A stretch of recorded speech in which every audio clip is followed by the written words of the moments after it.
Okay, looks like we got all the commissioners here that are going to be here today. Barry is out, so I will be running the show today. I'll call the meeting to order. I think it's 8 o'clock right now, so let's get going. All right, roll call. Barry is gone, but the rest of us are here. Okay, are there any changes to the agenda? No changes. Okay, perfect. All right, so we will open it up to public comment. We have two people making comments today. The first up is Loy. Yes. You probably want to go to the microphone over there and make sure it's on and address the council. Okay. All right. My name's Loy Beards, so I'm going to read this just to be proficient. I'm a resident of Santa Barbara. You are the experts and make recommendations to the decision makers as to the future of water availability to our residents. You're a trusted group of individuals, and hopefully you do not take that trust lightly. I've read the Stage 3 drought update by Joshua Hagmark, and although it looks good on paper that we should have water through 2017, maybe even 2018, that's conditional on a conservation rate of 35%. Of which residents are currently not meeting, and we have not yet reached the driest months of the year.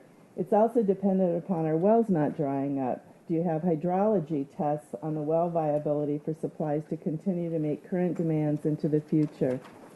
The NOAA weather predictions of El Nino did not materialize, and you cannot continue to make recommendations and planning for a city's water supplies based on a hope and a dream.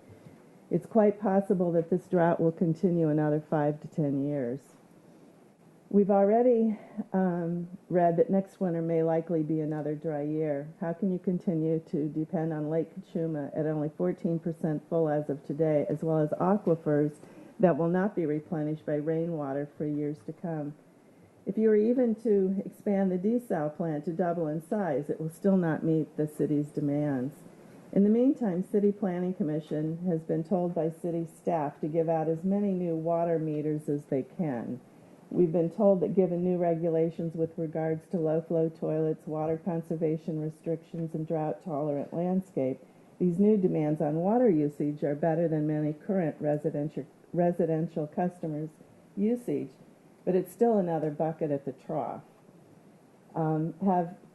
Have all the current hotel and other construction projects and their projected water demands been taken into consideration? In this drought update, I did not see unforeseen emergencies addressed, such as the aging water main infrastructure is crumbling. Although City Council just approved water main replacement, that's only at 1% per year. That replacement will make demands on water usage when they need to be flushed and replaced, and that's not addressing the loss of water when the old mains fail. We had a main near our home on APS that flowed for over 18 hours with fire hydrants open to relieve the pressure so that the main could be repaired. That was one water main that was broken. There have been many more. And does the drought update address these major sources of water usage or loss? I didn't see that. We also need to think about fire danger and the potential water usage that will be needed to put out those major fires. Given how dry the backcountry will soon be, a major wildland fire that will encroach into our residential areas is not a matter of if, but when. And then there's the overdue arrival of the big one as far as earthquake is concerned. All bets are off if that occurs. So much for the Tecolote Tunnel. As a resident, we look to you to make hard decisions necessary to ensure that when we go to turn on our faucets to get a drink of water, something will come out.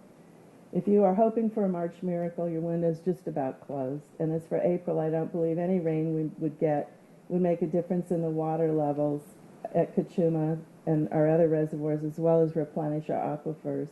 I was told that if we were to progress to a stage 4 drought restriction, that wouldn't occur until possibly this summer, if then. I ask you, why wait? The sooner you become leaders and make the hard decisions to protect the water interests of the residents of Santa Barbara and the surrounding areas, the better. You may not win any popularity contests in doing so, but then again, is that really important? Be a leader and do what's best for the residents of Santa Barbara. We trust you to make the hard decisions necessary. Thank you. Thank you for your comments, Ms. Beardsmore. All right, our second speaker is Pete DeBello. Okay. Vice Chair Kilborn and members of the Water Commission. My name is Pete Albello. I'm a Santa Barbara native, and this is the fourth Water Commission meeting I've come to, so I wanted to formally introduce myself. I've talked to a couple of you in the past, and then unfortunately I had to leave the meeting earlier today than due to city business. As I mentioned, I'll be running for City Council in 2017, District 4. The issue of water is of major concern to me, and I appreciate the efforts. As I told Commissioner Davis, the water is in my blood. My late father, J.J. Delbello, was an accountant with the City Treasurer's and Tax Collector's Office and the Water Department before moving on to be the office manager and an auditor with the Montecito Water District. So when I come to meetings like this, it is almost being back home in some ways, because this is what I grew up hearing, this terminology, this concerns that of not only the residents, but the concerns of the commission, the concerns of the district, because it's not only, as I tell people, it's a difficult job planning too far in advance, because we don't know when how much rain we will get. So if the rates are too low, then naturally that will affect revenue, and if we set the rates are set too high, then and we're not in a drought, then naturally the public will be unhappy. So like I say, it's constantly, the people that work with water are constantly in a difficult situation. So I wanted to let you know that I appreciate the work that you folks do. As I've mentioned to the Montecito Association, that I will be once I'm elected, I will continue to build on the relationship that the city has with the Montecito Water District, because not only is it the right thing to do, we are neighbors, but also, as I tell people, my father, I know he'd be haunting me from his crypt if I don't. So I just wanted to introduce myself and to thank you for your work. Thank you so much. All right, great. Thank you very much. All right, that looks like that's all the public comment for today. We'll move on to item number 5, the consent items. We have just one thing on the agenda today. It's the meeting minutes. Do I have a motion for approval? Motion to approve. Second. All in favor? Aye. Okay, carried unanimously. All right, moving on to item number 6, administrative items. We will start with the Stage 3 drought update by Mr. Hagmark. Vice Chair, Commissioners.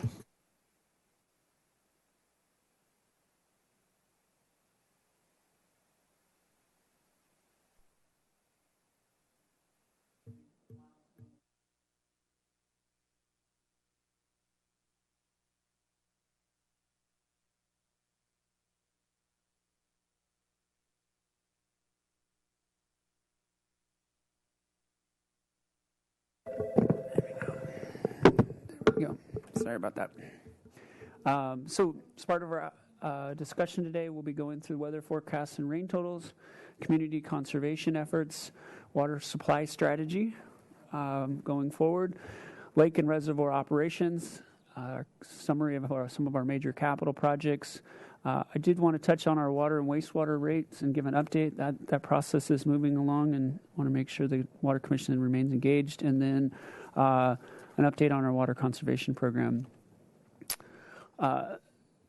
So NOAA's latest predictions, I think, are starting to soften, which we anticipated. And I think what is most concerning now going forward is that we're anticipating above average temperatures. Again, that has been kind of the signature of this drought, which has been really I think, intensifying. Not only is it the lack of rainfall, but it's the extremely warm temperatures that accelerate evaporation. And so we're not at this point anticipating any miracle month of March this time around. The drought monitor for California, as of March 8th, continues to show the central portion of California under extreme drought conditions, and that unfortunately includes us. Rainfall totals for Gibraltar were just below 60% of normal. That'd be normal for this time of year. Basically, Gibraltar in an average year would get somewhere around 27 inches of rain. So we're considerably below that. If we don't see any major changes by the end of the year or by the end of the rainy season, we're probably going to end up around 30 to 40% of normal. I think continues to be one of the highlights. The community conservation continues to be strong even in the month of February, which is a low discretionary water use month. The community was able to achieve a 30% reduction. That continues to hold our cumulative conservation since declaring a stage 3 drought last May at 34%, which is fantastic. This is, again, our conservation target right now is 25%, and we're just proposing moving to 35% conservation here in the next month or two. So our water supply strategy, just revisiting this graphic that we talk about, we are in year 5 here. This will take us basically through October or September 30th, 2016. We have sufficient water to meet demands. We anticipate we'll end the year with 30% conservation, which is probably conservative given where we are right now. And we'll be recommending moving to a 35% conservation going forward. Under that scenario, we have adequate supplies through 2017 based on water that we've already purchased. And so what we're focused on is this potential shortage out here in year 7 in 2018. And so we have, as part of the plan, to purchase water to make up for this gap so that we have adequate supplies to get through 2018 and basically another year before we need to pull the trigger on desal. So the goal here is to ensure adequate supplies to meet demands.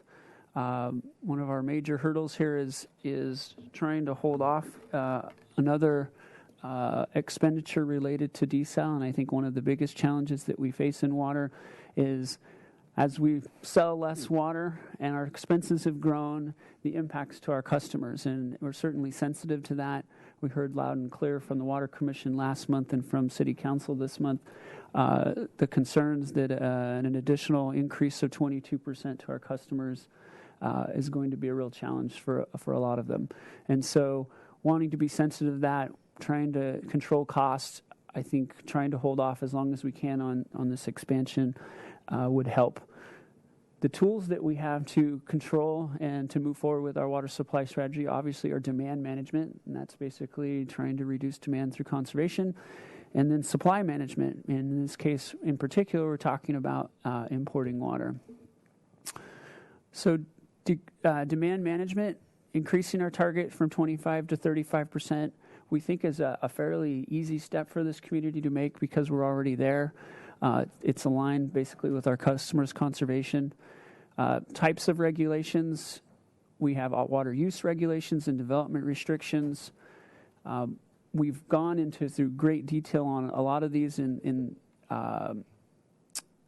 last year at this time, and we'll be revisiting this again in April, but we're looking at all of these again and have landed at the point basically that to move to any more restrictions, we don't believe at this time is really necessary based on what we're seeing from our community.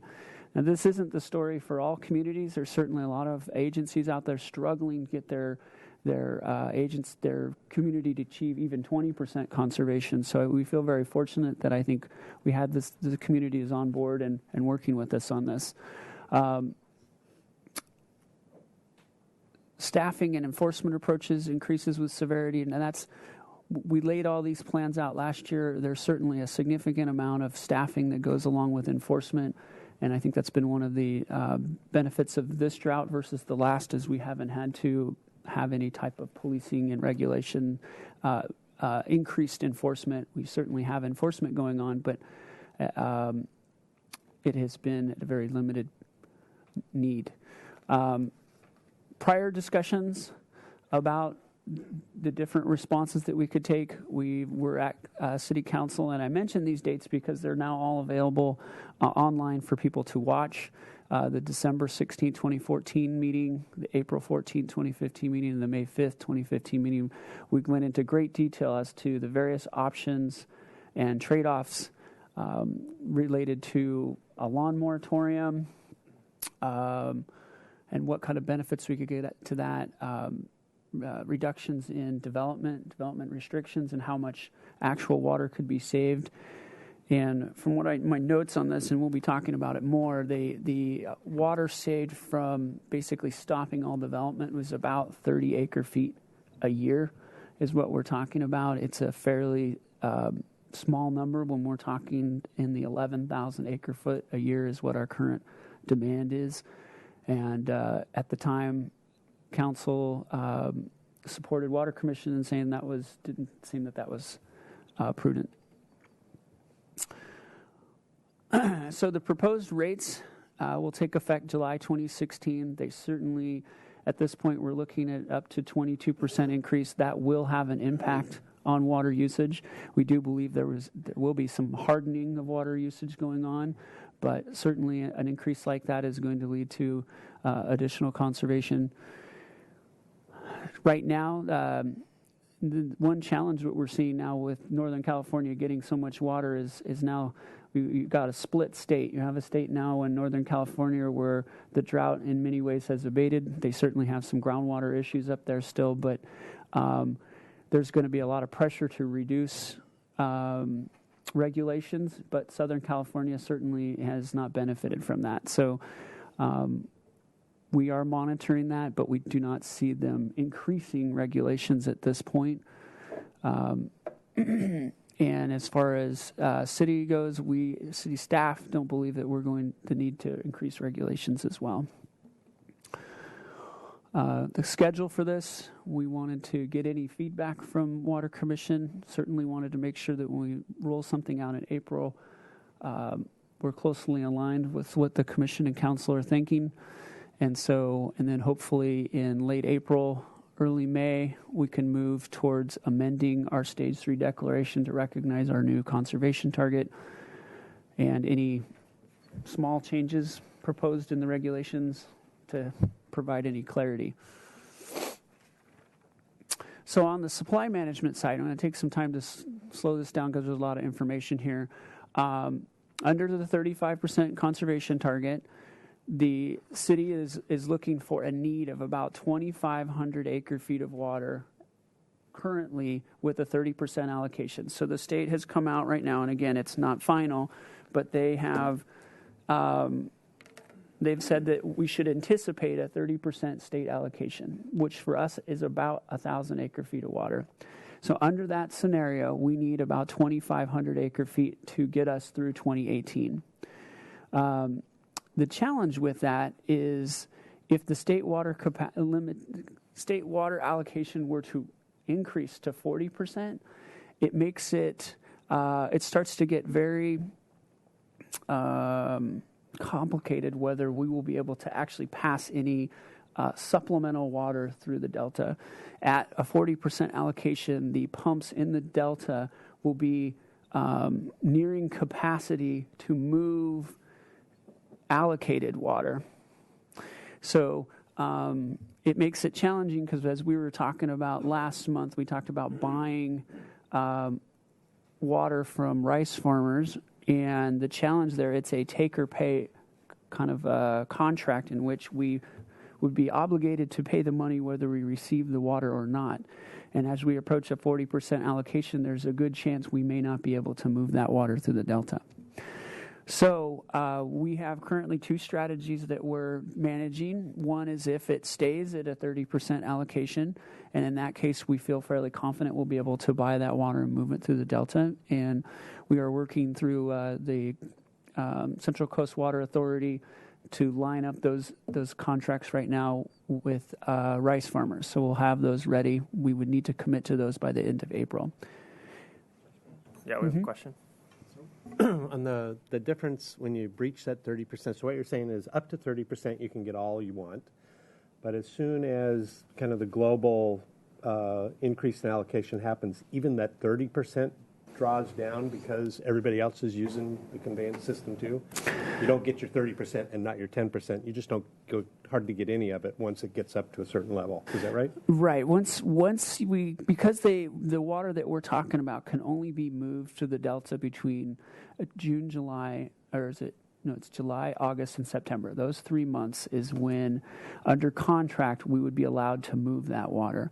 And the challenge is, as the allocation reaches 40% or higher, there isn't enough pumping capacity to move any For excess. everybody, right? Yes. Which then restricts ours, what we would have had if it was lower. Right. All right. So basically, they would say first and right is to move allocated water. We would have subordinate water, and they would be like, "Oh, sorry, we can't move your water," and our water would just flow out to the ocean. Thanks. So, Too, is there? Are we still seeing the delta smelt problem with pumping too, or is that? absolutely, that's always a threat when there's issues with the Delta smelt. They do shut down the pumps occasionally to allow the situation to improve, basically flows to improve, refreshing flows, and so that is always a threat. When they move the water, it's typically moved as a chunk, and so if it typically increases the carriage loss that we talk about, that tax on moving water through the delta. So if they have to turn the pumps off for several weeks or days, it would basically just increase that carriage loss for everybody who moved water through the delta. So here's what happens, though. When the allocation reaches 50%, things to start to improve slightly. Our table allocation would obviously be now up around 1,600, 1,700 acre feet is what it would be. It would be about 660 acre feet above a 30% allocation. It opens up our ability to get back the banked water we have with Dudley Ridge Groundwater Banking in Kern County. As you may recall, we're trying to get water out of the bank, and the agreement that we have with them, they're not obligated until there's a state water allocation of 50%. And so at that threshold, we're anticipating we'll be able to get that water back. And then that leaves us with the final balance, trying to pick up that final balance through another purchase from AVEC or lease from AVEC, which is has that return component. And as we talked about last month, the city has a debt right now of about 5,000 acre feet of water that we have borrowed from AVEC and will need to return in the next 10 years.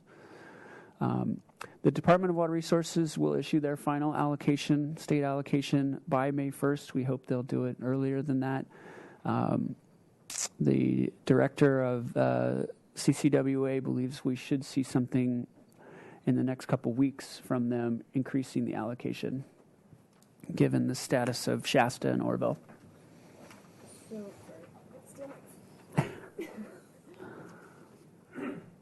So, thanks. Sorry, I had to deal with you.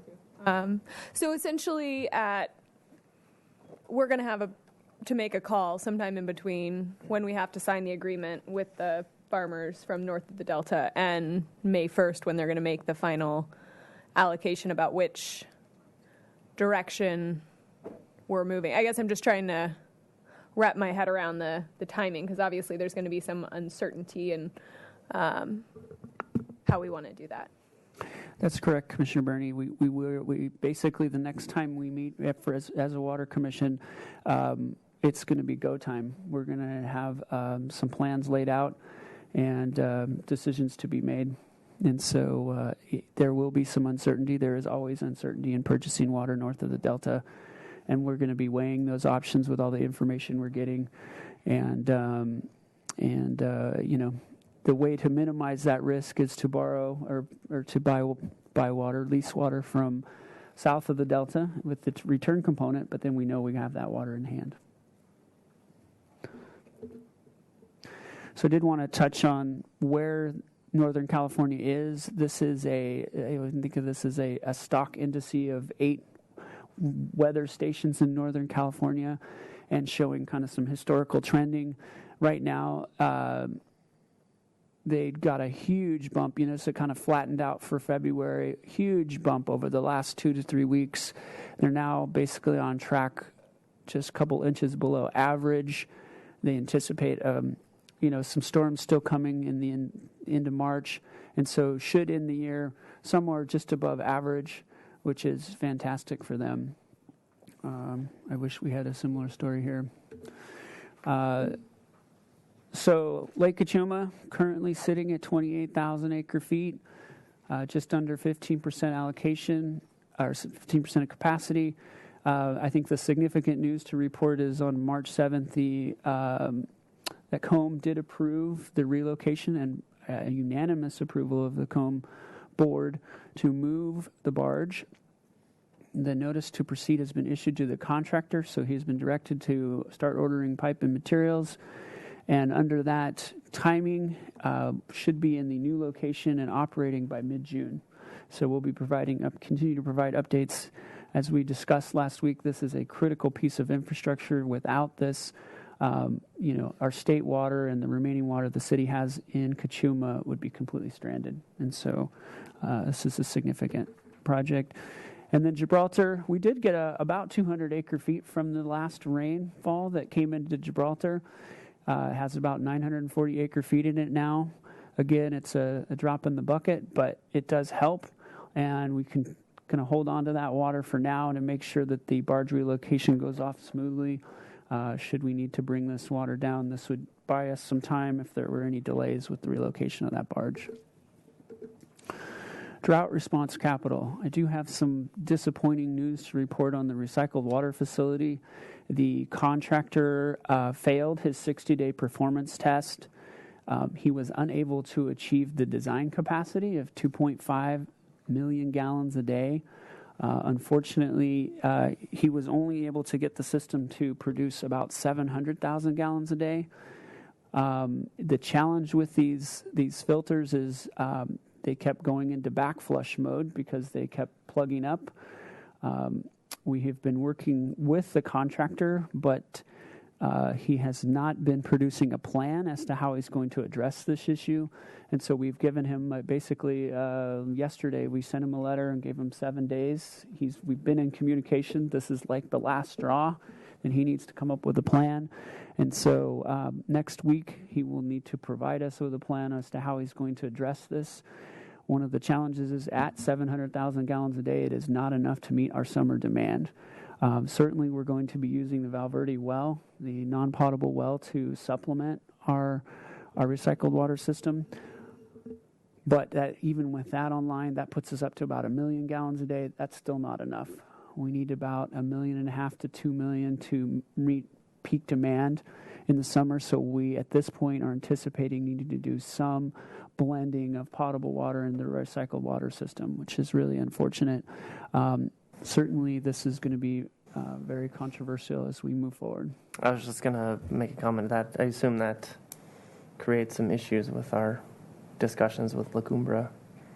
It does, and thank you for bringing that up. We did notify them basically a few days after we found out that, they missed a major milestone for basically submitting a plan.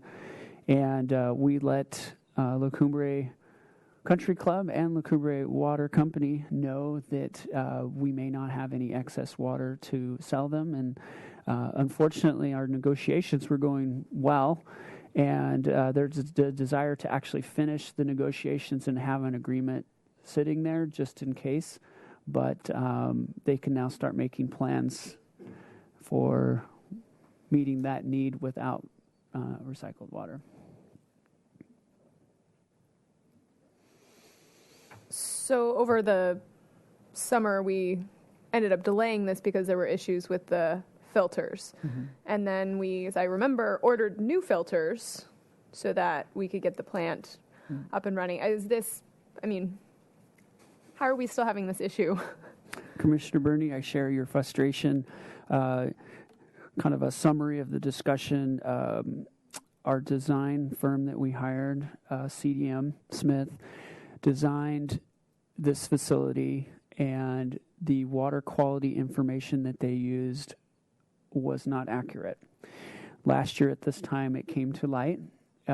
We sat down, negotiated with the contractor, recognizing this is the source water quality that you have to deal with, and compensated the contractor around $1.5 million for the changes to the design to accommodate the actual water that they needed to treat. And yes, now here we are. That same water exists, and their changes that they made are not adequate to address that water. And so lots of frustration, not only with the design firm, but also the contractor on this. And so we are moving forward to try and get resolution. If we do not get a plan from the contractor next week, we will be moving forward with going after their performance bond. And the bonding company will then need to provide a contractor to help resolve this issue at their expense, or they will allow us to hire our own contractor to address this at their expense. But that doesn't answer our water supply issues. Mm-hmm. So you mentioned perhaps blending potable with our recycled. What obligations are we under to our recycled customers to deliver a certain amount of water to them? Currently, we do have the option of moving them over to our potable water system, and then we know they would take 100% potable water. We could approach asking them to reduce their water usage, similar to what we did last year. Or, and this is where I think we're trying to get our hands around, what is that delta that we're talking about? How much potable water are we actually going to need to put in? And I think bring back maybe a plan that maybe it's easier to purchase additional water and not have additional restrictions on recycled water going into the summer. If we're going to be blending with potable, obviously that's going to impact the cost of that water, because recycled customers get some of our cheapest water and essentially we subsidize it. Mm-hmm. So I don't know if when we talk about rates next month, we need to factor that in. But it seems like we do. Yeah. So at this point, and I don't have these numbers yet, but I'm guessing that we would probably need to put around 200 acre feet of water at the most over the summer. So just trying to put it in perspective as to the entire supply. But we will have much better numbers going into next month as to what that needs to look like. And I think we'll be adjusting our water supply approach accordingly. So on that, the customers that use that, I know that there's some that are clearly community benefit, like Shoreline Park, La Mesa Park, probably other parks and recs. But are there some that are, what you'd call a retail customer that's just taking advantage of that? Commissioner Jordan, the majority of our recycled water customers are schools and city parks. Okay. And along with the city's golf course and Montecito Country Club, which is currently doing a major renovation and planning to start planting and reseeding. So as part of that fallout in the next couple months, when you have to look at either blending or potentially them using purely drinking water, is that an appropriate discussion to have on that they should join the rest of us and reduce their water use versus keep up with that arrangement, even though it doesn't have its same dynamics of being readily available, or it's more expensive, or it's using too much potable water? I think yes, I think we need to bring it back, and I think understanding the magnitude of what we're talking about, similar to development, Right. Okay. How much is the magnitude are we talking about, and then make appropriate decisions on how we should deal with those Phrase customers. that much better than me, so exactly. Mm-hmm. Thank you.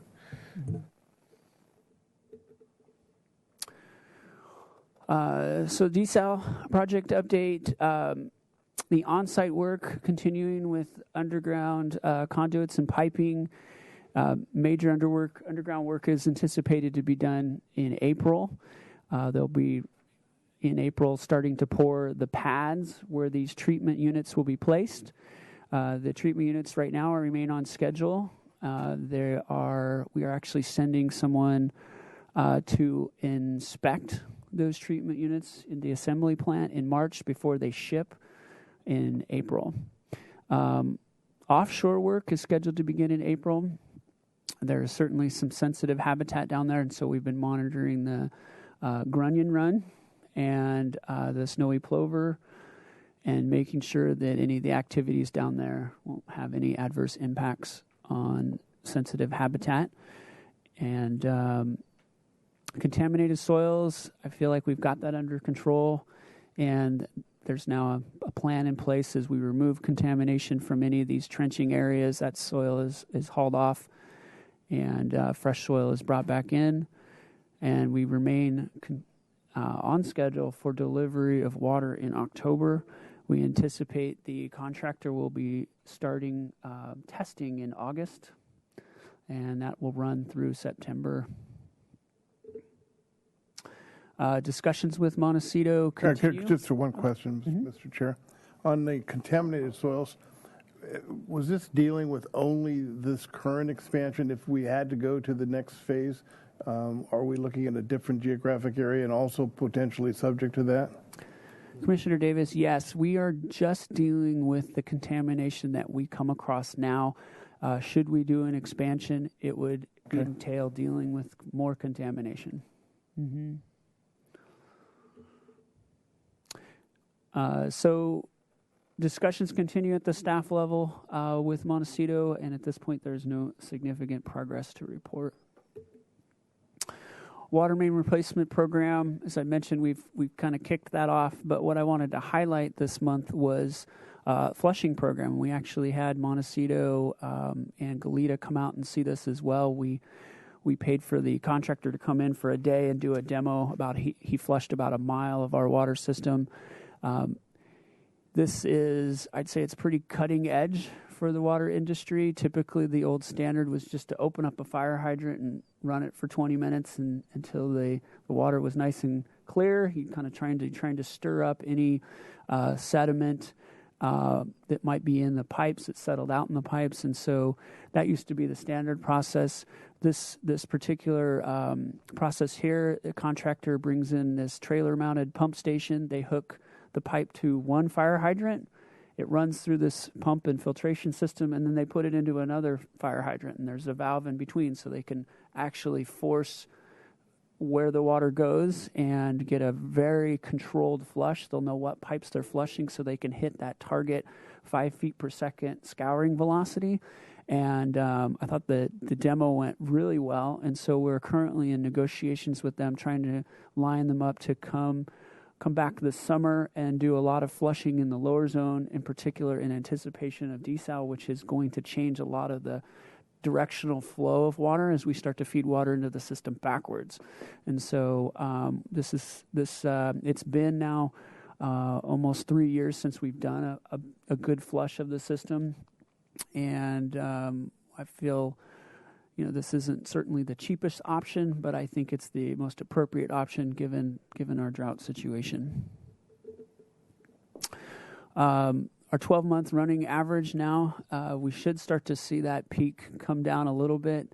Breaks in February, we're down to 7, down from, close to, for several months, we were running in the 15 breaks a month range.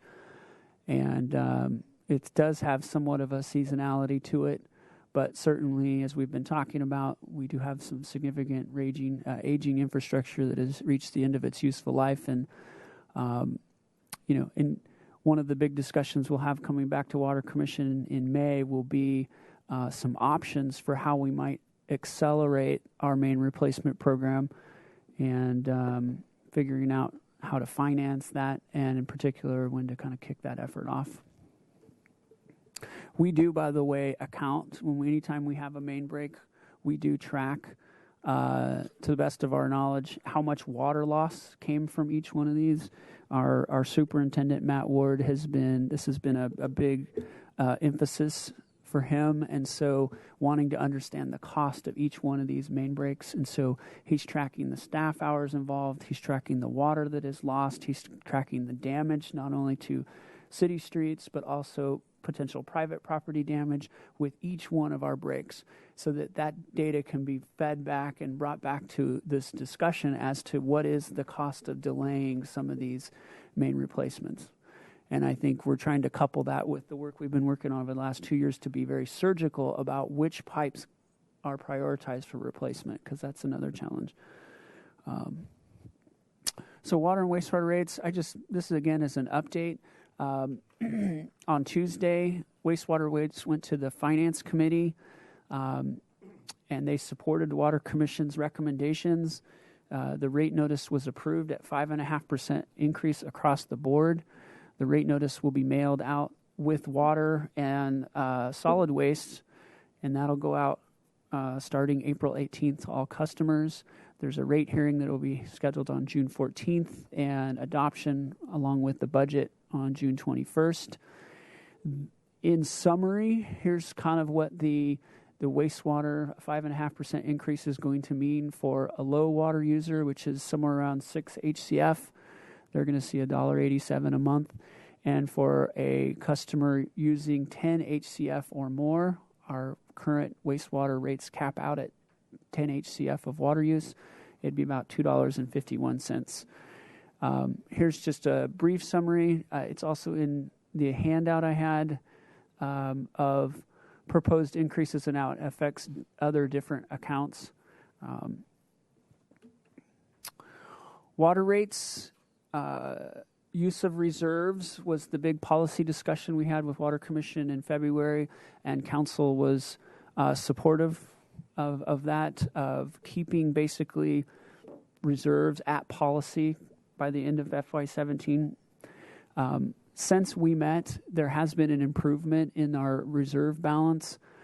We've had some projects close out, and those funds have come back to reserves, along with some improved projections as to revenue. And so we believe we're going to end this fiscal year about $1 million below policy.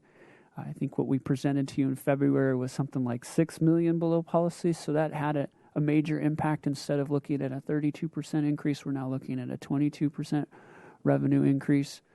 The schedule for that, unfortunately, doesn't line up nicely with our Water Commission meetings. We need to get this out for our 45-day noticing before we can have a rate hearing. Raftellus now with the policy direction to maintain reserves is working on developing those rates, and we anticipate they will have them sometime around the 1st of April, just in time for us to get to council for the April 12th meeting. And then the notices need to go out on April 18th. We will come back. Our goal is May 19th. We will come back. At that point, the end of the rainy season will be over. We'll have a really good idea on where we are with our water supplies. One of the big variables that's out there, if we don't have to purchase water, if we're able to, that could have some significant benefits. We have about $3 million set aside for purchasing water, and if we don't need all $3 million, it certainly will go to reduce the amount of rate increases we have to do for next year. Question. If we have those rates April 1st, why are we not talking about them at the April meeting for Water Commission? Why are we not talking about them till May? We will talk about them. But Okay. There just won't be we plan to bring those to Water Commission to share with you. There just wouldn't be any time for any input on those because they need to go out on the 18th. Okay.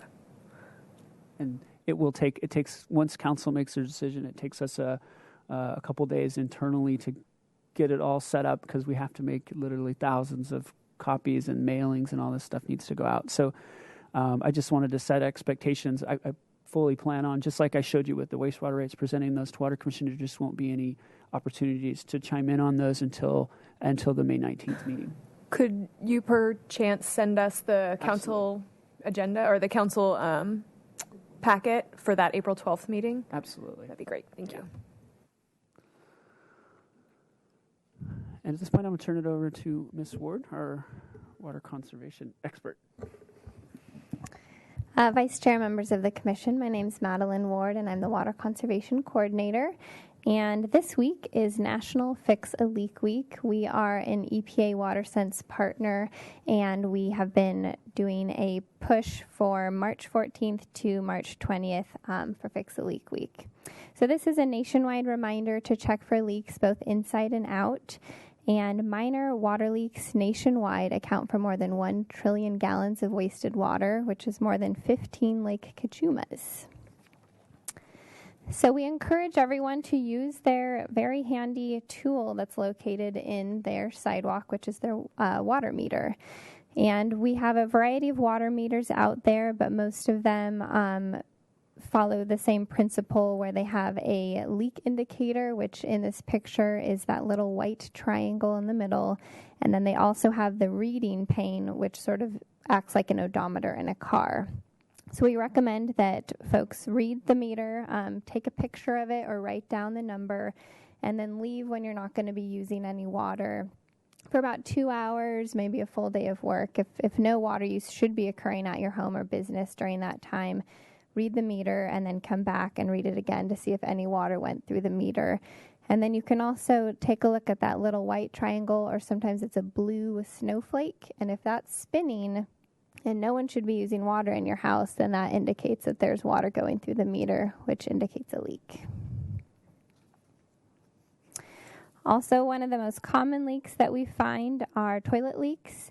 20% of all toilets are silently leaking, and the average leak is about 200 gallons per day. And they often start very slowly, and then they add up very quickly. There's 3 common leaks inside a toilet. The first one is the flapper leak, and this can be discovered by using either a dye tablet that we give out in our lobby right here, or just food coloring in the tank to see if the water that is blue in the tank goes into the bowl without flushing. Also, the overflow tube at the back of the tank, when you lift off the top of the tank, you want to make sure that the water level is a full inch below the overflow tube, because at night the water rises in the back of the tank and it often spills over, and it's something that you can't really hear or see unless you're looking in the back of the tank at night. The other issue that we have, which is related to a flapper, is excessive flush volume. If you have the wrong flapper in your toilet, often it will stay up for much longer than it needs to, completely draining the tank. And what you may think is a 1.28 or 1.6 toilet turns into a 3-gallon per flush toilet. It's also important to check your irrigation system for leaks, and what we recommend, even though we do have watering times, we always recommend that people check their irrigation for just a test run during the day when you're awake to make sure that nothing is broken, running down the road, overspray, etc. So we do not allow irrigation watering times during the day, but we always recommend that landscapers or homeowners just do a test run for about a minute and walk around their property and flag any issues that they may see. We often find gopher damage, cut drip lines, things that you only see if you're going to be visually inspecting it while the system's running. And the city's here to help for Fix a Leak Week and all year round. We offer free water checkups for homes and businesses to help identify leaks and to instruct people to how to read their meter. And then we also have a lot of great do-it-yourself videos on our website. We have a video for how to read your meter, how to find and repair toilet leaks, how to check sprinklers for leaks, how to check your drip system for leaks, and then how to repair both PVC breaks and drip tubing breaks. And all of that information can be found at santabarbaraca.gov/leaks. And we're here for any questions. All right, that concludes the drought update. Are there any questions or comments or concerns from the commission? Mr. Chair, the only question I have is going forward, the agenda for April and the discussion of demand management and where we're going to be at that time. You mentioned a little bit that you might go into that a little bit more depth. Yes. Commissioner Davis, Commissioner Davis, yes, we will go into much greater detail in April as we look at the different water supply options. And I think the challenge right now, and it continues to be, is we're waiting for the balls to finally stop moving, and then we could come up and formulate a plan. And as you kind of saw today, we're kind of juggling still a few. We had the recent change with the recycled water that just came up about a week ago, and trying to figure out how that fits into this whole puzzle. And we're hopeful in April, the rain totals will be what they'll be, and we can start to then formulate the best approach and recommendation. Well, I know Commissioner Jordan and I are relatively new, and so some of the background, and Michael probably has more than I do, on the various demand management techniques if we move to a stage 4.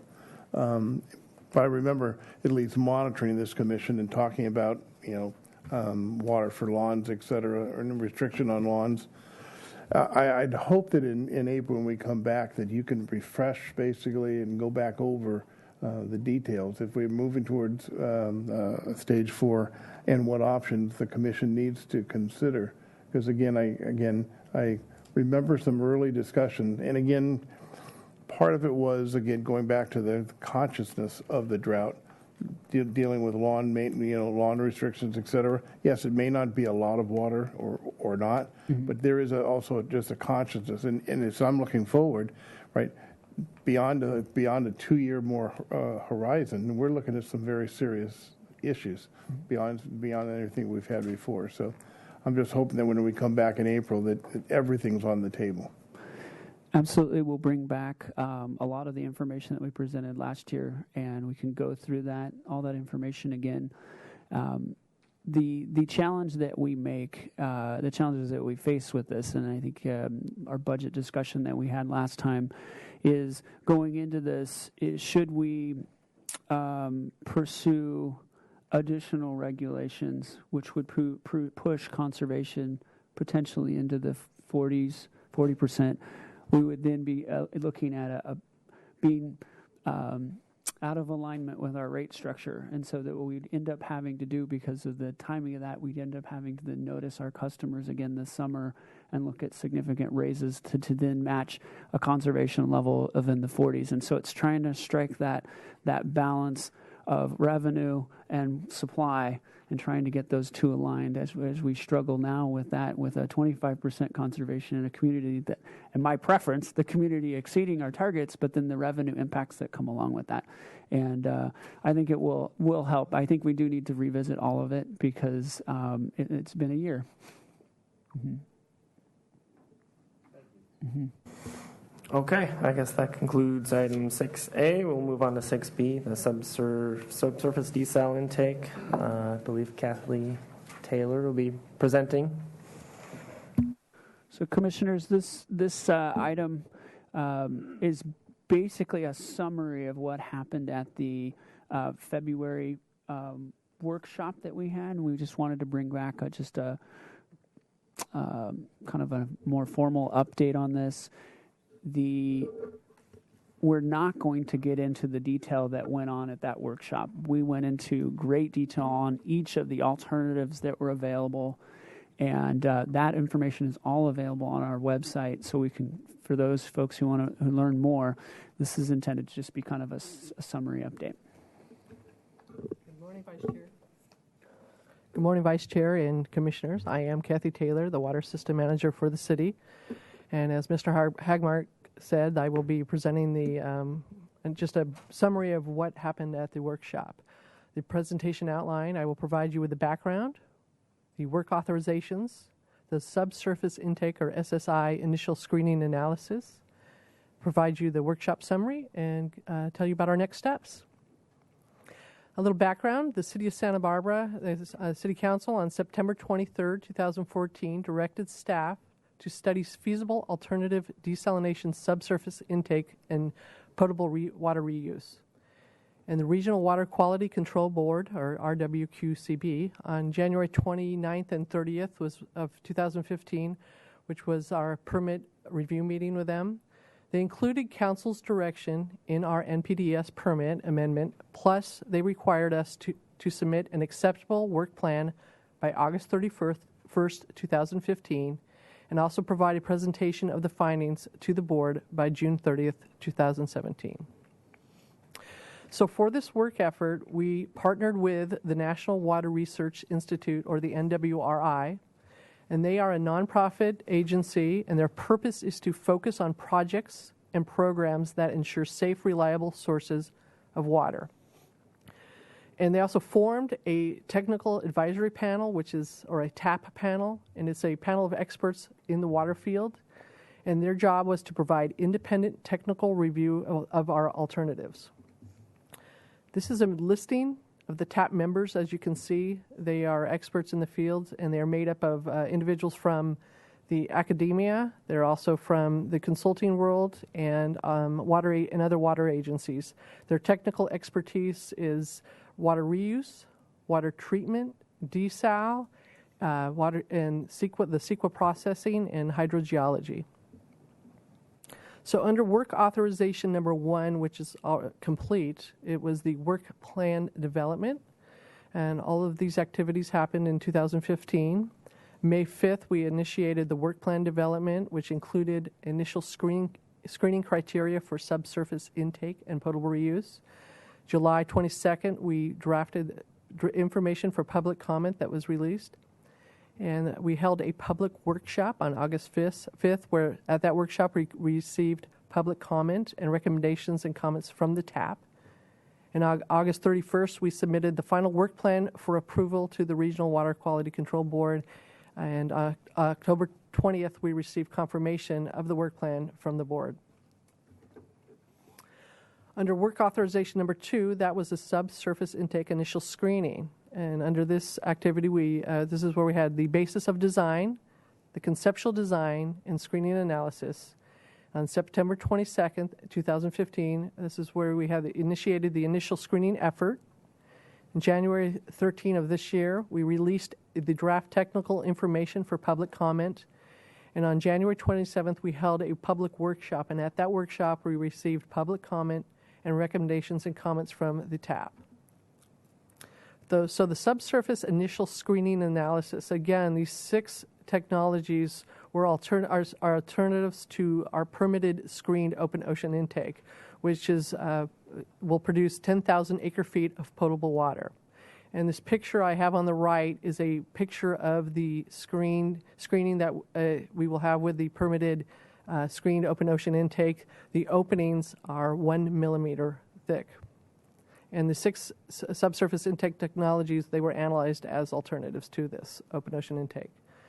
This is an overview of the existing desal infrastructure. I know you can't really read the text there, but the point is that to show you where the intake is, it's 2,500 feet offshore. It's the 2 yellow dots at the bottom of that photo.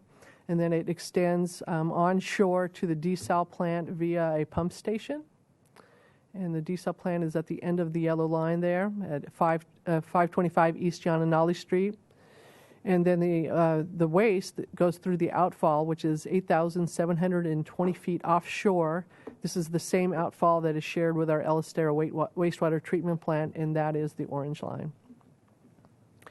This is the screened open ocean intake, a schematic of its setup. We have an existing weir box that is on the beach. And then located 2,500 feet offshore is where the manifolds, where the open ocean intake. And what connects that to the weir box is a concrete carrying pipe. It's 42 inches in diameter, and inside of that is an HDPE, or high density polyethylene pipe. It's 36 inches of diameter, and that is the intake. And it's connected to the manifold, which is those 2 boxes that you see above. And then those round cylindrical structures are actually the screened intake. And the screened intakes are approximately 4 feet in diameter and 12 feet long. And the 6 alternative intake technologies considered, and as Mr. Hagmark explained, that we're not going to go into detail here, the National Water Resources Institute's website has the video of the workshop, as well as the documentations that go into great detail about the description of each of the technologies. But these technologies were chosen based on intake technology and recent studies conducted by others. They include vertical wells, lateral beach wells, radio collector wells, slant wells, subsurface intake galleries, and horizontal directly drilled wells.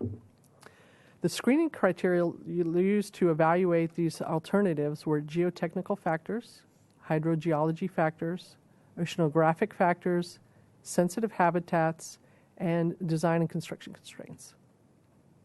The initial screening results were that no alternative passed the initial screening criteria.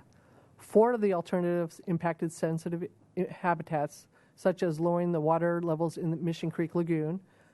5 of the alternatives had design and construction constraints, such as geology or an inadequate beach area. And 1 alternative was impacted by seismic hazards and oceanographic factors, which was the subsurface intake gallery. So the public workshop that was held on January 27, 2016, the NWRI conducted a public meeting to get input on the subsurface intake alternatives in initial screening analysis. 11 public comments from 8 different parties were received and recorded, and the TAP panel provided our comments and recommendations. So as I said, of the public comments, 11 were received, and responses to all comments have been made and will be included in the final document. None of the comments changed the conclusions of the feasibility study. Regarding the TAP comments, staff has reviewed the TAP comments and are working to respond to each comment.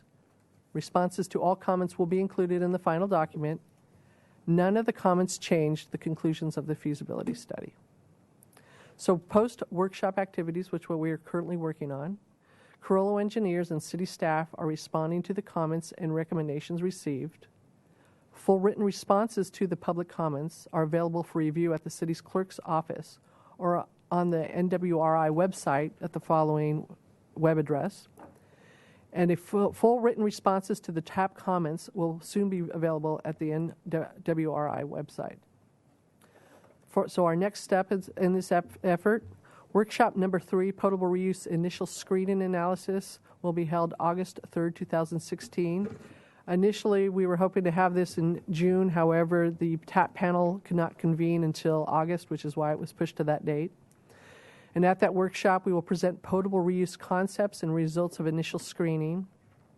And we'll draft a feasibility report incorporating the comments and recommendations from the public and the TAP. And workshop number 4, if needed, will consider any potable reuse alternatives that pass the initial screening. So if none pass the initial screening, this workshop will not be held. And then we will give final presentations, and I'm sure we'll be giving one to City Council in the spring of 2017, and I'm sure we will be at Water Commission before that date, before we go to City Council with that presentation. And then we will be presenting to the Regional Water Quality Control Board on May 2017, which is in advance of their June 2017 deadline they gave us. And future use of the subsurface intake feasibility study, we collected a lot of great information out of the study. Most importantly, it'll be used with the 2011 long-term water supply plan when we will update it post-drought, and it will include the new historic drought of record that we're currently in. This will also include the revised safe yield of Lake Kachuma, which will also include the biological opinion. It will also include the role of desal for the city and regional use. And under this, we'll revisit the subsurface alternatives based on the role of desal and the role of potable water reuse for the city and regional use. And under this, we will further develop options identified in the feasibility study to help meet water supply needs. So with that, I will take your questions. Before we take questions from the group here, I do have a request for public comment on this item. Ms. Kira Redmond, would you like to make your comment? I'm Kira Redmond, the Santa Barbara Channel Keeper, and I want the Commission to be aware that the subsurface intake feasibility study found all 6 of the subsurface intake technologies to be infeasible because the study was deliberately designed to all but ensure that outcome. The study defined feasible as capable of producing 10,000 acre-feet per year of water. And the study claims this was the directive of City Council and the Regional Water Board, but it most certainly was not. That directive was to analyze the feasibility of a range of alternatives, including subsurface intakes and potable reuse options. The study should have examined the feasibility of subsurface intakes capable of producing 3125 acre-feet of water per year, which is what the city is currently recommissioning the plant to produce. Had it done so, likely 5 out of 6 of the subsurface intake technologies would have been shown to be feasible. As it stands, the study flies in the face of state law, which says that a design capacity above the demonstrated need can't be a reason to find subsurface intakes infeasible. It also doesn't meet the Regional Water Board's directive in their October 2015 letter, which I included in the packet at the bottom of page 3, which says the studies must evaluate the technical feasibility of the maximum capacity of potable reuse and subsurface intake options in order to provide information on whether the alternatives could independently or combined potentially replace the screened open ocean intake. I voiced concern at the technical advisory panel meeting last August about this 10,000 acre-foot capacity threshold, and the Regional Water Board echoed that concern in the letter you have before you, but unfortunately those concerns were ignored. It's a real shame and a disservice to the city and the ratepayers that the over $1 million was spent on this study that doesn't provide an honest and realistic assessment of a true range of viable alternatives and solution to the death of billions of marine organisms that will be caused by the city's use of an open ocean intake. As the principal advocate for the conduct of this study in the first instance, Santa Barbara Channel Keeper asks you to recommend to City Council to direct staff to revise the study to give a more fair and useful analysis of the various subsurface intake options, including analyzing their feasibility at different realistic capacity levels, such as 3125 acre-feet per year and 7,500 acre-feet per year, as well as the amount of water that would be produced if the plant is put back into standby mode, as well as in combination with an open ocean intake. And we also ask that the potable reuse study, feasibility study, be reframed to examine these capacity levels as well. Thank you very much. All right, thank you for your concerns. Are there any questions or comments from the commission? So there's somewhere in one of your slides you said the work plans were accepted by the regional board, and I'm just struggling to find the dates really quick on that date versus the October 20th date from the regional board that expressed concerns with the work plans. So are they just out of sync? There's a section in there. There's a star section in there on page 2 that speaks exactly to Ms. Redmond's point on using the 10,000 acre feet, and then goes on and on and on. But the work plan that used the 10,000 acre feet as a capacity was accepted by the regional board?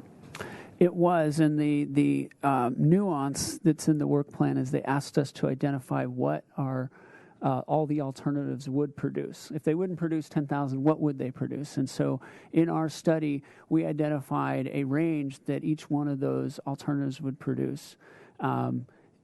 And so it kind of leads us down to this road that once we know, and I think that's the challenge right now, because to head down the road for the next step of exploring subsurface, we're looking at stepping off over $1 million contract to study these different alternatives. And the question is, what exactly is the city looking for? What is our plan to operate this facility?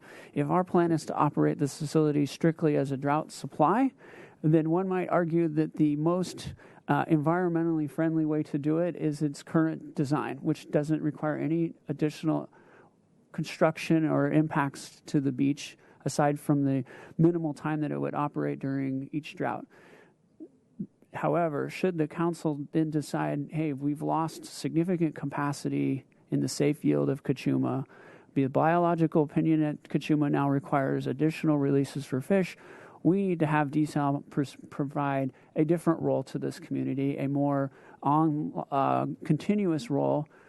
But we don't see, maybe they say that we don't see the need for 10,000 acre feet. Then we go in and we do a study on these alternatives that would produce the volume that we're looking at.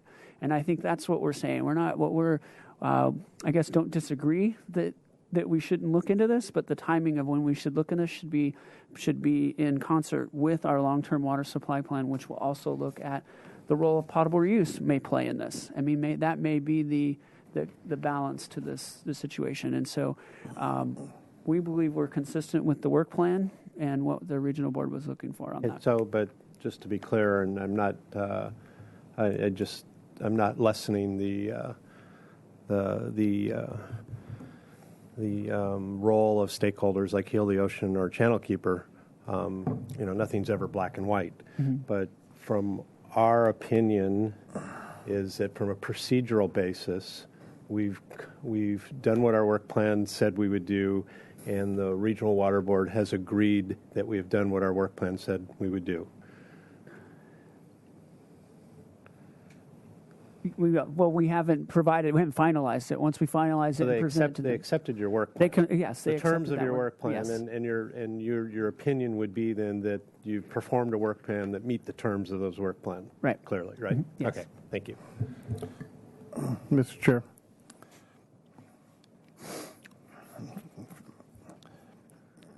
I don't know if I totally understood your question on terms of scaling down to something which works within any one of those alternatives. Mm-hmm. It seemed to me what you said was that we're looking at the 10,000, but we wanted to determine at what level would something become feasible, or we weren't doing any of the lesser analysis at this time. We identified what each of the alternatives would produce if implemented. The various range, because we obviously don't know exactly what it would do. But in terms of how much it would produce, but then that amount was then put against the screen as to whether it was feasible or not. Correct? That wasn't the only criteria. Right. But yes. Right. But I guess to phrase it in the simplest way, it wasn't looked at if the alternative basically wasn't feasible at 10. We did not do the analysis to say would it be feasible at 5 or 3,500. No, we did. We did. We did. Okay. We did look at what it was feasible, even if it was under 10. We looked at what that particular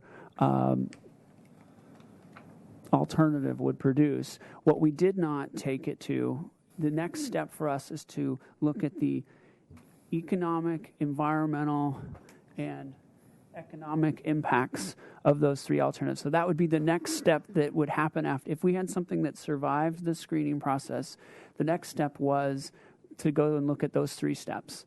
So what is the economics of that alternative? What is the environmental impacts of that?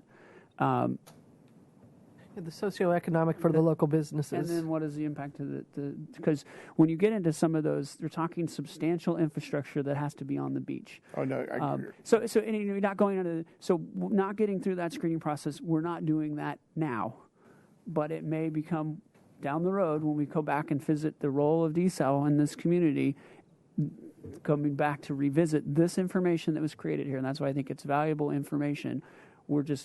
I think it's a good stopping point at this point until we know what we really are asking from desal, because our current permits support 10,000 acre feet. Our current intake supports a 10,000 acre foot intake. Okay, so again, I didn't read the technical report. I watched the hearing, looked at the summary charts. None of them are feasible based on the criteria that we screened today. Mm-hmm. Okay. So how and why would we get to looking at something in more detail if, in fact, it's failed in terms of feasibility? So one scenario that might occur during the long-term water supply plan, particularly if potable reuse starts to play a role, would be that we see the long-term needs from desal not exceeding 7,500 acre feet a year. We see that's what the city sees. So. The direction to staff is we want you to explore what of those alternatives would produce 7,500 acre feet. And we want you to go on. Of those that will produce 7,500, we want you to explore the socioeconomic and environmental impacts of those options that would produce over 75 or produce 7,500. Regardless of the fact that they've already failed the initial screening. They failed at the 10,000 acre feet. The ones that was my point. That was my question. and not all of them. So it hasn't actually been assessed of whether they failed at lower levels. We looked at what they would produce, and in particular, what they would produce if they had impacts. One of the criteria was would it have impacts on environmentally sensitive areas? If it lowered Mission Lagoon, Right. drained Mission Lagoon, it failed because of that. Right. So not all of them failed strictly because they didn't achieve 10,000. One of the other ones, the horizontal directional drilling, which we believe internally probably has the best long-term chance of meeting our needs, but that technology has it is not proven itself, and that's probably the biggest issue with that. And so it was ruled out because it doesn't have a track record of successfully producing water. I saw that. Yeah. I saw that. But it can produce 10,000 acre feet. So it wasn't screened out based on the threshold of 10,000. Last question. Yeah. The current desal plant is permitted for permanent use or only for a drought relief?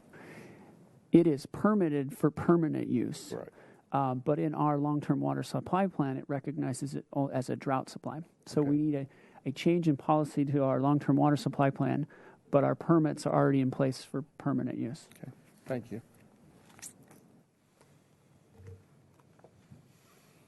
For the potable reuse, I know that Goleta has a grant to study potable reuse, and obviously they've got a bit of a different infrastructure than we do. But are we in communication with them on their pilot project they're pursuing? Is that being taken into account with our study? Commissioner Burney, we are following Ventura, who has a pilot, and watching Goleta make their way through this. We feel for us, we're kind of in a little different boat. We feel for them, indirect potable reuse is a big option for them because they have a lot more open space. They have areas to actually discharge this into groundwater recharge basins, and that's not really an option for us. And so as part of the potable reuse, we're going to look at what our groundwater injection options are. It does have limited capacities. But we believe we're more in line with the direct potable reuse element, and so we're in a little different boat. But we're certainly watching what they're doing, and we're reaching out to, in particular, the regulators, wanting to make them aware of the city's situation related to potable reuse and what options would work for us. So as they develop their potable reuse regulations, which are due out at the end of this year. Hopefully they will speak to some of the challenges that we face in this basically built out coastal community. Okay, no further questions, comments. We will move on to item number 7, the Water Resources Manager's Report. Mr. Hagemark.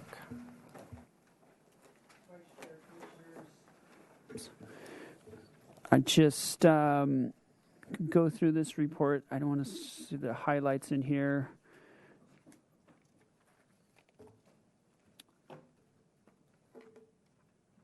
Could look at. Let's talk a little bit about Cachuma. So one of the challenges right now with Cachuma is the way we account for evaporation. We've talked about this in past meetings. And we recently actually had a meeting just yesterday on this topic of how evaporation will be handled in the lake. And right now, the way that the contract is set up is that in the absence of entitlement water, future entitlement water in the lake, the carryover water that remains in the lake takes the full evaporation of all the water in there. So there is several pockets. We have the downstream water that sits in the lake, and they're planning to do a release this summer, but that water is not subject to evaporation. Then you have the minimum pool that's in the lake, and it belongs to the Bureau. That water doesn't evaporate either. And so what you have is this big lake with a little bit of water in there that's susceptible to evaporation. And so as we move into the summer, one of our biggest challenges is going to be the loss of our state water and our Cachuma water. And one of the challenges in between Montecito and the city, we hold the biggest chunks of carryover water in the lake. Basically, because our community has conserved and done such a great job, we've been able to carry that water over, and one of our arguments has been we're going to be punished now for carrying that water over because of the way that this is currently structured. And unfortunately, we didn't make much headway yesterday in our discussion. And so the lake, it really is a hostile location to have water.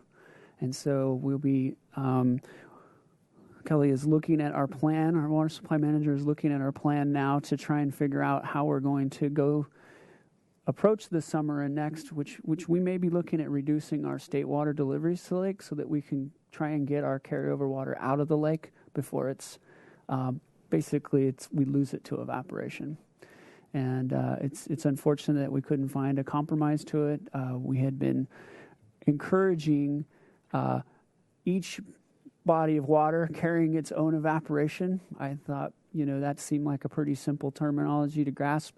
We are certainly operating in a time that wasn't contemplated by a lot of our agreements.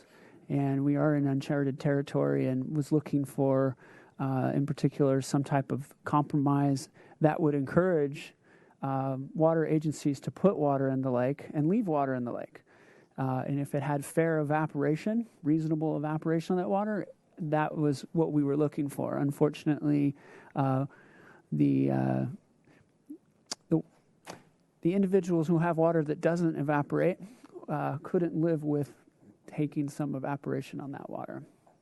Who actually came up with evaporative losses, or who did the calculation of that? The Bureau holds that. I don't know the whole history of how that came about, but the equation for that is extremely complicated, and one of the challenges that we're having now is the evaporation that's actually put on our carryover water is a calculated, not the actual.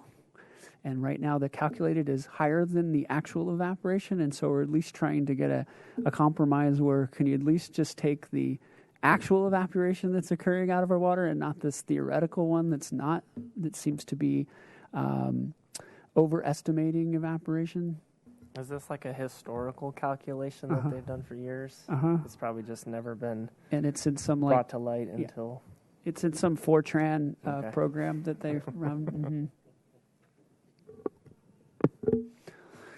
So, I'm sorry, I just want to clarify the timing on this. So essentially, at some point, they're going to assess evaporative losses.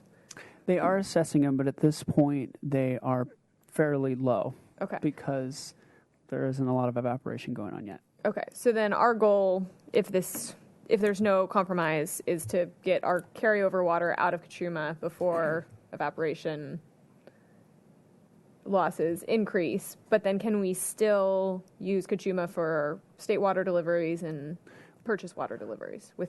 Yes. And how are those affected by evaporation? Well, the current structure is if we can keep state water in the lake for 30 days without evaporation. After that, it gets hit with a similar hit as our carryover water would be. And so our argument has been we want to encourage water. What if there's an interruption of the state water system? We want to make Lake Kachuma this friendly place to store water. And unfortunately, we didn't make any progress on that issue. This ultimate decision comes down to the Bureau. The Bureau holds the cards. They're the ones who own the minimum pool. They can decide whether that water should be used to make up some of the evaporation that's occurring in the lake. I don't know that we'll get anything this year, but one of the challenges that we face come next year, assuming the drought continues, is that in essence, any water we deliver to the lake and it stays in there more than 30 days will basically be lost to evaporation. So it becomes a dangerous situation. I think artificial in many ways. It's just how they've chosen to manage the lake, and it's unfortunate. So that's kind of an addition to why you're seeing a little bit more use of Kachuma, and I think in the coming months we might even begin to take even more out of Kachuma, and potentially slow our state water deliveries. We're looking at all that because the challenge is when we get into the summer months, we can't deliver water fast enough through the state water system to meet demand, so we need to be carrying some water in the lake to buffer it. But we're hoping to get a good understanding of what that evaporation will be. Our water supply manager has done, I think, a pretty conservative job of estimating what we're going to lose in evaporation. And so the question we have is that was it conservative enough? I know Montecito was hit heavily last year when they had some state water left in the lake over 30 days. I want to say their evaporation exceeded 30% of that water was lost. So it was pretty significant. It certainly didn't represent the real evaporation on that water. All right.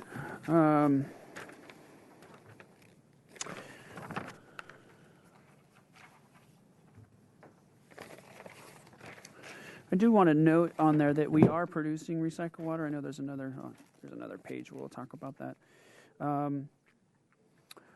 Water supply demand, you'll see we're getting down to 10,000 acre feet. I think this is a great graphic in the sense that it illustrates that, despite our community adding about 5,000 customers or 5,000 people to this community since the last drought, we're basically right in there where we were at the lowest usage back in 1991 under severe rationing. And I think this goes to speak to what our community has done, and I certainly don't want to take this for granted. They have done so much without having to implement a lot of regulations, additional regulations and restrictions, and that has been why we've been in this position of kind of holding back on that stuff. We certainly have a war chest of regulations that could be implemented, but when a community is responding like this, it's basically it's really valuable, and it's created a much more positive relationship going into this. So then I'm looking at the water use gallons per capita per day. Our 12-month average at 88 gallons per capita per day. That is, and then where we are for February now, you'll see that our residential GPCD actually dropped off the bottom of the page, so it's somewhere below 50 gallons per capita per day is now we added that to the graphic here because that's what we have to report to the state. The state actually evaluates each agency based on their residential customer use as kind of a equalizer. And so that's really remarkable. The State Water Resources Control Board came out last year with 55 gallons per capita per day being basic health and safety needs for communities. So we're now talking about water usage below that. How does that get calculated? Is that just a percentage of overall? That's based on water sales to residential customers, and then the population that we have from the 2010 census. Oh, okay.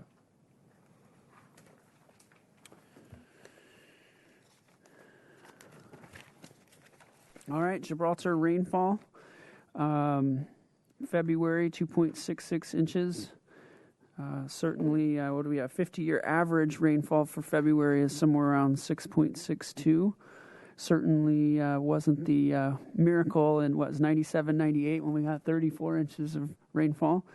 I thought this was interesting. Maybe we pointed this out before, but last June was the wettest June on record at almost an inch of rain at Gibraltar last June. Then we have some temperature and precipitation forecasts. I'm going to skip ahead to Cachuma storage. Current drought versus the 86 to 93 period.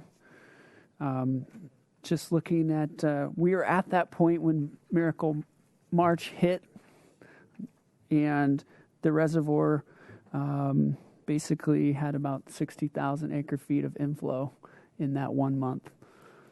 Unfortunately, that's not anywhere in the weather forecasts. But it's been interesting to watch the reservoir decline and how it's basically followed exactly during the last drought. And you keep in mind, during the last drought, there was not a requirement for fish releases, which it's adds up substantially at 250 acre-feet a month. The way, that's actually another segue to another issue I wanted to talk about. The fish releases, despite the Bureau's request of the NMFS to National Marine Fisheries to reduce the release for steelhead, there has been no change in the release, so we're releasing the same amount of water we always have been. And at 250 to 280 acre-feet a month, it's pretty significant. The account remaining with fish water for fish, basically it's project water for fish, will run out of water roughly May 15th. There will be no water to release for fish unless the Bureau does something. One of our major concerns is that they might take that water out of our carryover, which we have vocalized is not legally project water anymore, and we feel like we're on pretty good grounds. So their alternative is to take it out of the minimum pool, which they own, so they could. But the county has been very vocal that it shouldn't come out of minimum pool either. So the If county they pull that out of the minimum pool, does that cause pumping problems? for us, Yes. our barge that is being moved anticipates some pretty low levels in the minimum pool. And again, we'd hope if it starts to come out of the minimum pool, it would be reduced. The biological opinion does speak to a reduction in fish releases under extreme drought conditions, reducing fish flows down to 30 acre-feet per month from the 250 that it's at now, which would be significant. But unfortunately, those changes weren't made further back, which would have put the fish in a different position. And it's just, it's really disappointing. I feel like the Bureau and NMFS had too much, we're depending too much on El Nino to save them the way they were managing this. And so now they're pushed into a position where I fear there may be, a significant take of steelhead because they weren't able to reduce that water down to something reasonable earlier. So,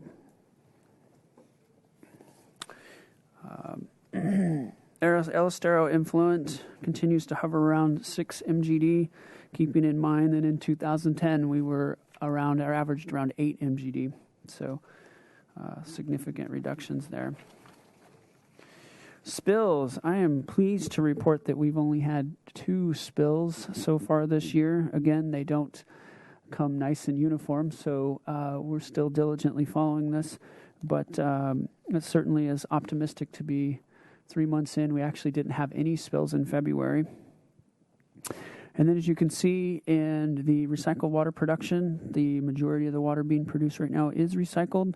There is you see some blending component in there. It's because they're still testing the facility. We did have that fire that shut down the facility for a few days, and they had to use potable water during that time. But all in all, the majority of the water in there right now is recycled water.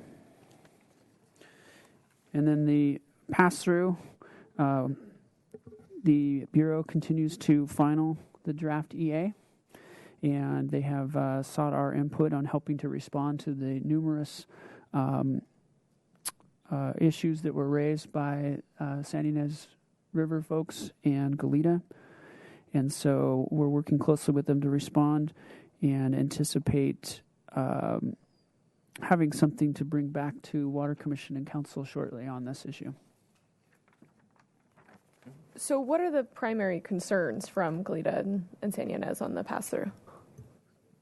Goleta's concerns were that we pay our fair share for the use of Cachuma and its delivery facilities, which is the entire purpose of doing the Warren Act, is to assess the fees. State Water Project has a Warren Act, and it is assessed roughly about $50 an acre foot is what we pay for conveyance and use of the project facilities for state water. I'm a little concerned that Goleta believes that we should be paying much, much more than that. We're trying to figure out why it was important to raise that during the environmental assessment.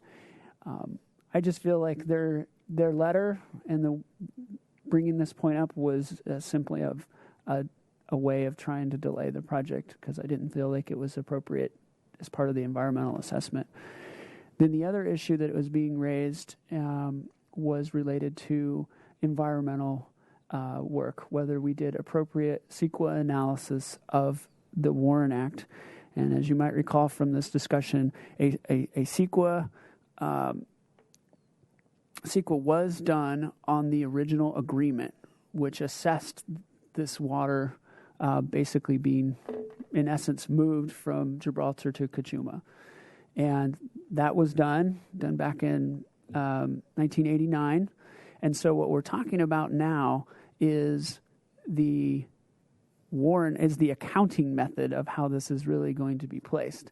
And so we are revisiting this just to make sure that we have all of our ducks in a row.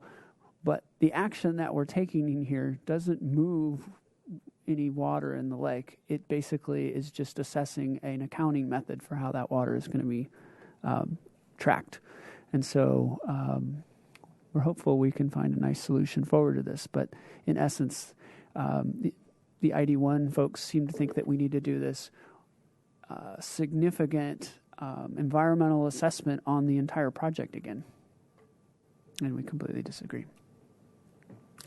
At this time, the Bureau is still gathering information, and so we're not sure where they're going to take the EA that they're doing.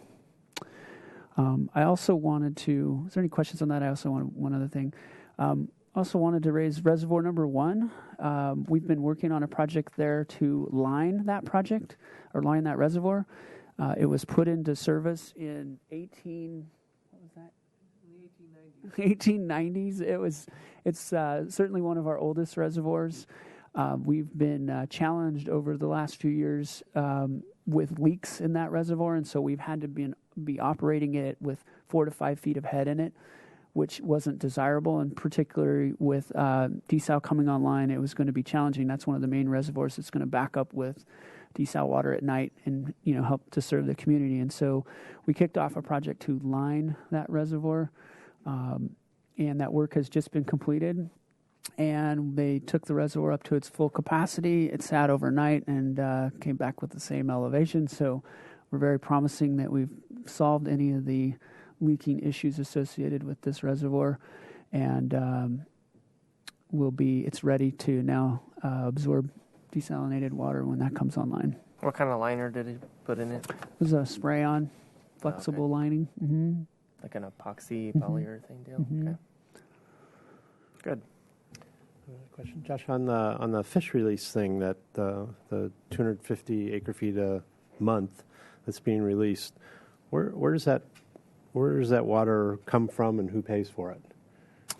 That water comes from the project. The project being the shared Cachuma project, which is made up of the 5 unit members. That comes out of our water, basically.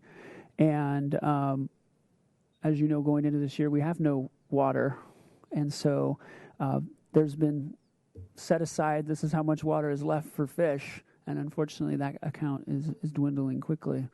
But it does get released, and it does go downstream to recharge downstream groundwater basins.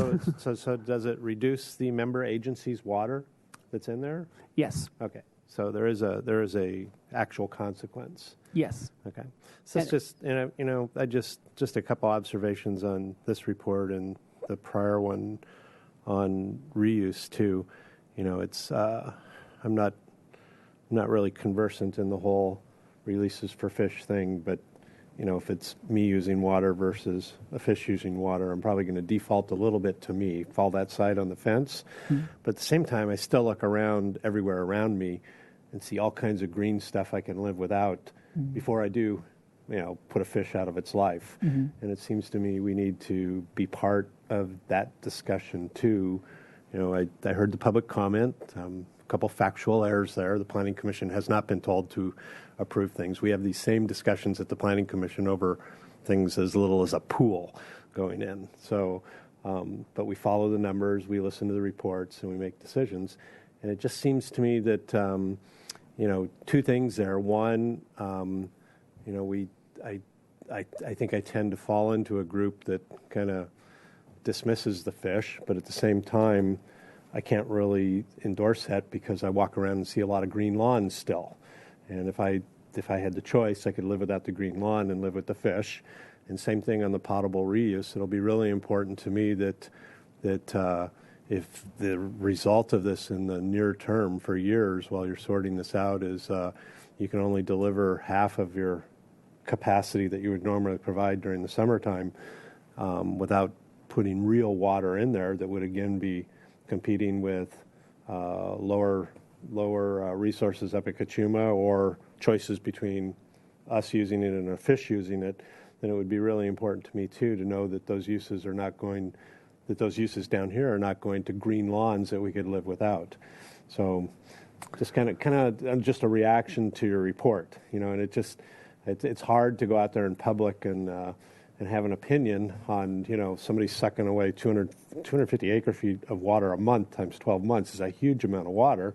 But at the same time, then you walk out the door and you walk down the street and you see somebody watering their lawn every day still, that kind of thing. So I think the city needs to play probably a stronger role in that dynamic without maybe seeming like we're not endorsing the 250 acre feet release for fish. Yeah, I feel like we've, Commissioner Jordan, thank you for your comments. I really, the challenge that we have is, I think the city and the member units completely support this, trying to protect the fish. And I feel like it has been this balancing act where, okay, everybody's conserving. We are in a drought. And if not for Lake Kachuma, there wouldn't be any water there right now for those fish. And so we believe that having appropriate reductions in water for those fish would have been the best way to manage that without major impacts to them. And at this point, it's been, no, we're going to stick to exactly what, you're required to release at all times. And in many ways, kind of creating this very artificial situation. I mean, these steelhead have survived for thousands of years. They have learned to adapt to this arid climate that we lived in, to go out to the ocean and come back to spawn. And we've now created this unique habitat that I don't think is really helping that species. And so one of the challenges that we face here is we've now created this interesting habitat on the San Ynez River where bass and carp now flourish because they have now all year-round water where they used to not have it before. And they're now the major predator of the steelhead. They sit there and pick them off now because they are now growing and have their own habitat to live in, where as we went through these drought cycles before and all the pools would die off, you didn't have these predator species that took out the steelhead when they came back every year. So I guess I would just say I'm pretty ignorant on that whole subject, obviously. And, 1,000 years ago we didn't have a dam, but you might also say that now the downstream management is better than when it was 1,000 years ago without a dam. But the flip side of that is you read the goofy guy's column in the news press that just has no sensitivity at all to the issue, and so you get one argument on one side of the political scale, another argument on the other side of the political scale, and it's difficult to figure out what's really a fact or a situation on the ground that makes sense before you can start then considering the veracity of your statement. Well, a little reduction in that would be okay. So I don't know. So maybe that's just a learning curve I need to get on. Well, I think what we're set up right now is that the city and the member units are all going to look like bad guys come May because there was an unwillingness by the Bureau and NIMS to reduce that water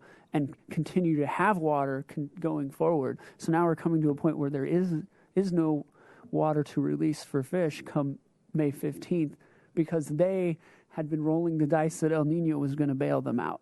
And that's where it's now going to be painted as the project is now the failed to provide for the fish. And that wasn't, I think we've raised this alarm 2 years ago that, hey, we need to try and find a compromise here so that we always have enough water to release for fish and to balance that with our customer needs.